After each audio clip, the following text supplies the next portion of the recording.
عليكم ورحمة الله وبركاته.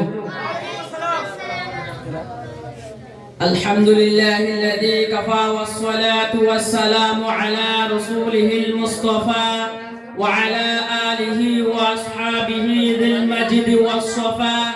أما بعد، فقد قال الله تعالى: إنا أرسلناك بالحق بشيرا ونذيرا.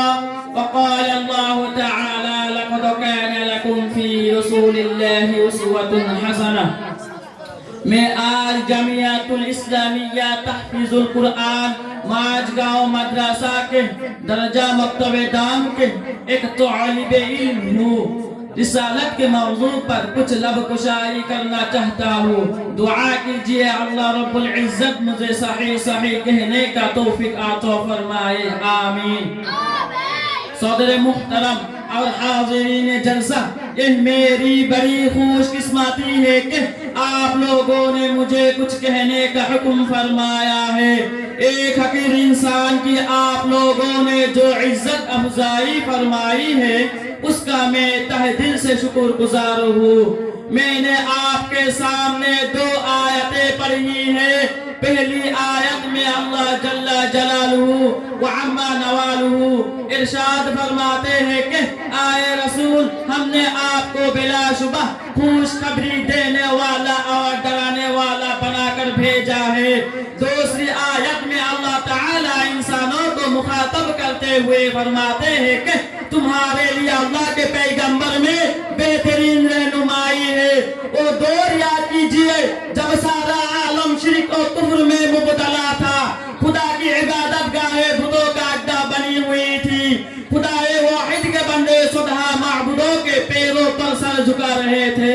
اب دین و شریعت کے موسم خزاں رخصت ہو رہا تھا، موسم بہار آیا اور اس آن بان کے ساتھ آیا کہ سمستان عالم گلو گلزر ہو گئے۔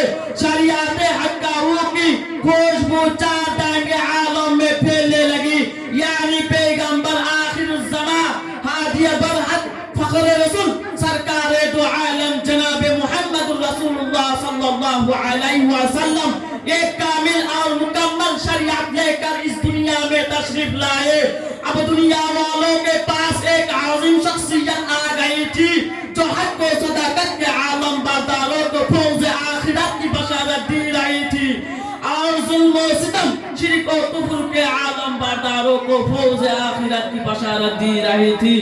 اب ایک ایسا انسان اس دنیا میں آ گیا تھا جو انسانی پیکر میں ہوتی ہوئے بھی سراپا روشنی تھا، جو انسانوں کے ساتھ رہتا، شادی بیاہ کرتا، کھاتا اور پیتا، جنگوں میں سپہ سالاری کرتا، مسجدوں میں وعظ و تقریر سے دلوں کے میل کچھ انصاف کرتا۔ اس کے باوجود وہ بیدار تھا، اس کے باوجود وہ بیدار تھا، اس کی کردار کی طرف کسی کی انگلی اٹھی اور نہ اٹھ سکتی تھی۔ صراط مستقیم کے شدائیوں کو اب ایک نمونہ مل گیا تھا، چنانچہ انہوں نے اس نمونہ کو سامنے رکھ کر اپنی زندگی کا ڈھانچہ درست کر لیا۔ آئے ہم اور آپ بھی اللہ سے دعا کریں کہ وہ ہمیں بھی اپنے راستے پر چلائے۔ آخر دعوانا ان الحمدللہ رب العالمین۔ کہ محمد سے وفا تو نے تو ہم تیرے ہیں، کہ محمد سے وفا تو نے تو ہم تیرے ہیں، یہ جہاں چیز ہے کیا لوح و قلم تیرے ہیں۔ السلام علیکم ورحمۃ اللہ وبرکاتہ۔